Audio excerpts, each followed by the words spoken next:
The scariest movie I've ever watched. Derek F. DB. It's no secret that I didn't like horror movies growing up. They scared me. But what if I told you the scariest movie I ever watched wasn't a horror movie at all? It wasn't the movie that haunted me as a kid, or even the one that scarred me as an adult. Instead, it was a movie that's a little out of the ordinary. Good morning! But why? How did such an innocent looking movie This movie is fire, not scary at all. This shit was 10 out of 10, highly recommended. scared me so much? Well, I'ma show you. Today, I'ma go over The Truman Show. My goal by the end of this video, to help you truly understand why it's the scariest movie I've ever watched. I ain't gonna be alone in this. And what better place to start than at the very beginning? We open up the movie with our very ordinary main character, Truman Burbank, talking to himself in the mirror, as ordinary people do. And Truman is just your average Joe. He actually might be better than one. He wakes up in a jolly mood, greets his neighbors with a big smile on his face, holds the door for people at work. I mean, it's Jim Carrey. How can you not like him? He's just a good guy surrounded by good people in a very nice ordinary town. At least, that's how it seemed at first. Until one day, while going about his regular routine, you know, greeting his neighbors, greeting the dog, Truman hears something coming from the sky. Then, a loud crash on the road right next to him. He goes to investigate, and it's some sort of studio light.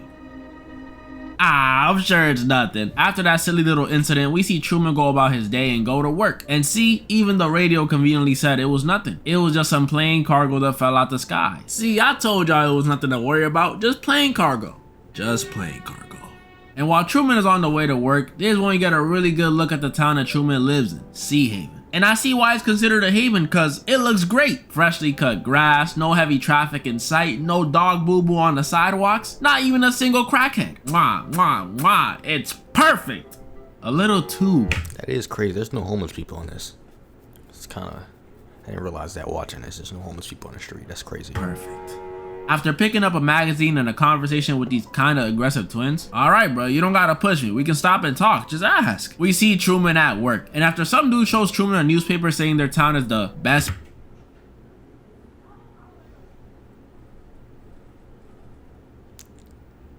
place on earth, yeah, okay buddy, I said it's perfect, but not that perfect. We see Truman on the phone with someone asking for a lady named Lauren Garland or Sylvia Garland. Wait, I don't think that's his wife's name. When Truman is interrupted by his manager, who tells him he has to handle some work at the harbor, which may seem like it's, you know, whatever, but we see Truman is hesitant to do this job. Why, you may ask? Well, it's cause Truman, like some of you probably watching this, is scared of the ocean. And not like, oh, I'm scared to go into deep water, or oh, I'm scared a shark gonna take a chunk off my butt. No, this is like me and dolls, woman and Axe body spray wearers, rod wave and a salad. Truman is not even comfortable going near it. He won't travel on it, won't stand on structures built over it, and he's definitely not dipping his toes in. Nada. And again, you might be wondering, why is he so afraid? Well, we get our answer that very same day. When compounded semaglutide is not FDA approved. We go. They don't like the people running the show purposely put that fear in him. Like traumatized him purposely so that he won't leave. I think was the reason. After a convo with his best friend Marlon about leaving Sea Haven to go to Fiji. Really? Fiji? You don't want to weigh your options? Maybe Greece, Japan? I don't know. At least Detroit got the Pistons and Corey Kenshin. I'm going there before I get up and leave to Fiji. What's in Fiji? We see Truman sitting by the beach, reminiscing. Dang, that moon's really detailed. Reminiscing about what, you may ask? Well, his fear of the ocean. It turns out the reason Truman is terrified of it is not because the ocean almost drowned him or held his family for ransom or anything like that. It's because one day during a boating trip with his dad, Truman and him got caught in a powerful storm. So powerful that it knocked Truman's dad off the boat, and his dad didn't make it. So that's why Truman fears the ocean so much that he refuses to travel on it, even if it's for work.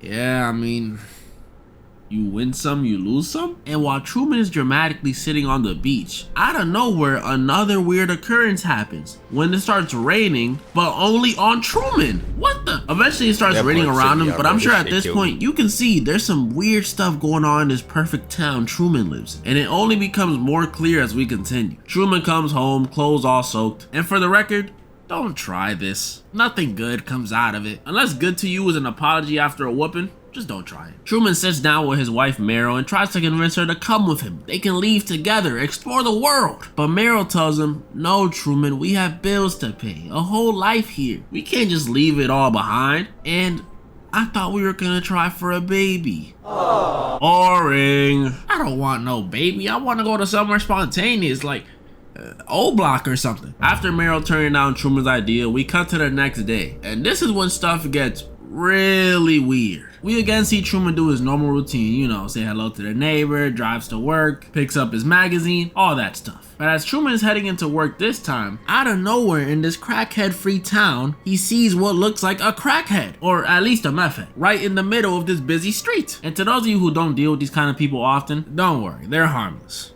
Most of the time. So the weird part isn't that people are ignoring Most of the time. That's normal. I do it all the time. The weird part is when Truman gets close to the crackhead and realizes it's his dad. Then out of nowhere, while Truman's trying to figure out what the heck is going on, these two people drag the man away. Truman chases after them, but after a bunch of convenient obstacles get in his way, a bus takes his potential father away. This combo with all the weird stuff happening lately, yeah. Truman had questions, so he goes to the one person we all go to when we need answers, our mama. Truman tells his mom that he saw his dad dressed on the street as a homeless dude for some reason, and his mama tells him, "Oh, Truman, you tripping. Your daddy ain't homeless. He ain't even alive." Truman tells her it was him. I know it was. But she tells him, "Look, Truman, you're just feeling guilty about the boating trip. That may or may not have been your fault. But I don't blame you, Truman. I don't judge you." But it was too late. Not even the words of his mama could stop what was building in Truman at this point. A suspicion of the world around him. Once Truman gets home, we learn these events aren't the first time weird occurrences like this have happened to him. You see, something even weirder happened to him back in his more youthful days. We get a flashback to Truman in high school when he was a part of the band. I was more of an art class kind of guy myself, but band did seem fun.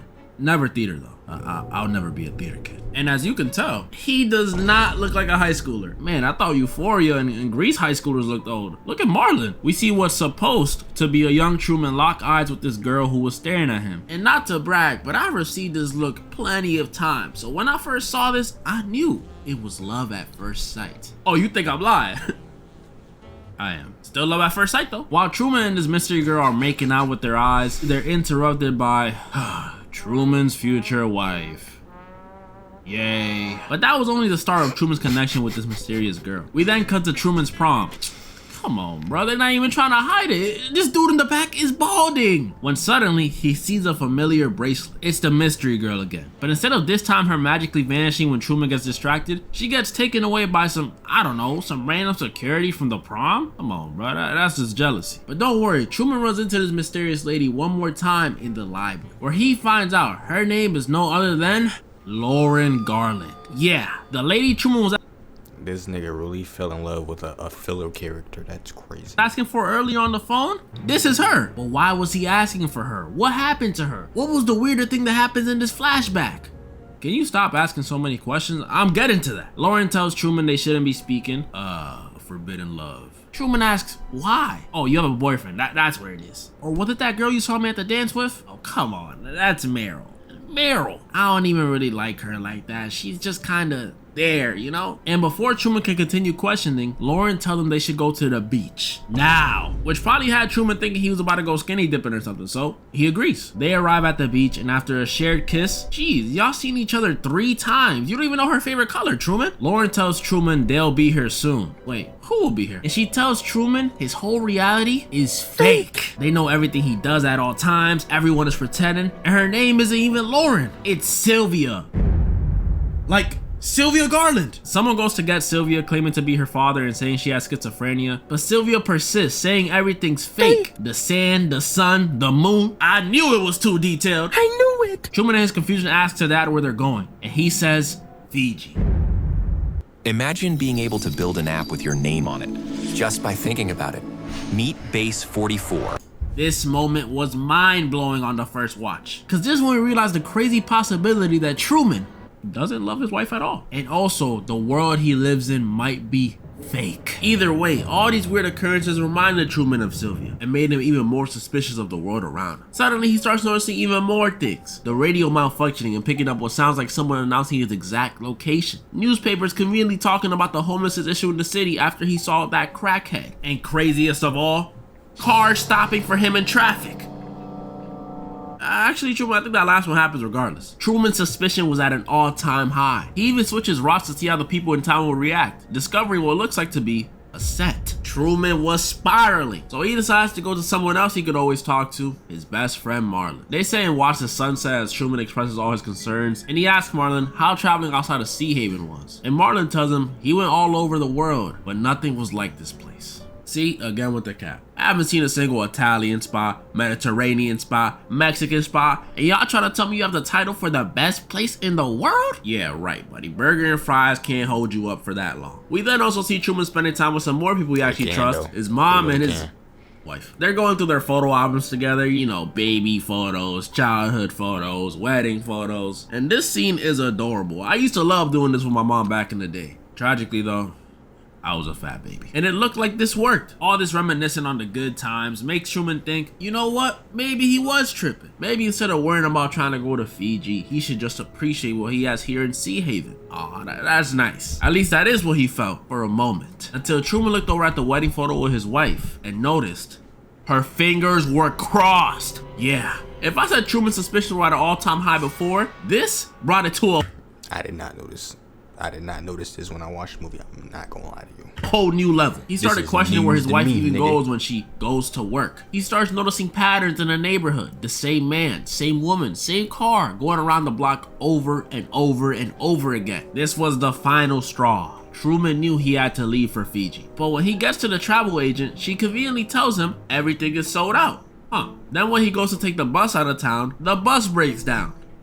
Y'all see what it's looking like, right? After realizing he's out of option, Truman takes things into his own hands. One afternoon, while showing Meryl the patterns he's been witnessing these last few days, he decides, you know what?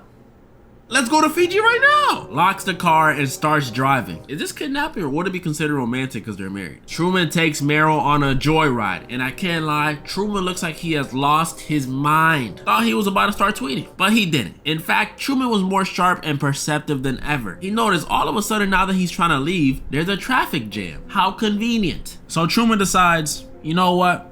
Let's just go home. Psych! Truman fooled them. Now the road was clear and there was nothing to stop him. Truman drove nearly all the way out of town until the ocean.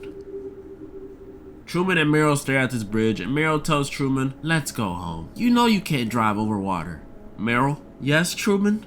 You got this. Truman closes his eyes and makes Meryl drive the car through the bridge by herself. And somehow, they make it. They're out of the town. Truman has finally left that weird place. But a few minutes into their drive, after we see Meryl complain about the whole idea, you know, your mother won't like this one bit, Truman. Truman and Meryl are stopped by the authorities. Don't worry, they're not in trouble.